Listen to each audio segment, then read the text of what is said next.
vì lót thơ plát để mạnh tới rồi bị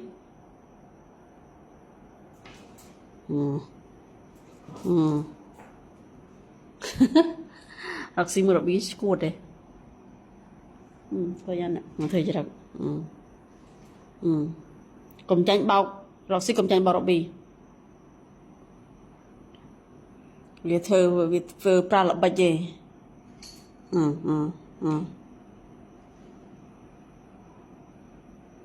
khởi án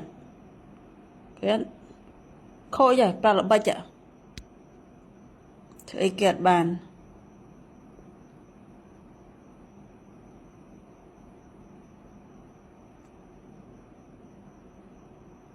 biết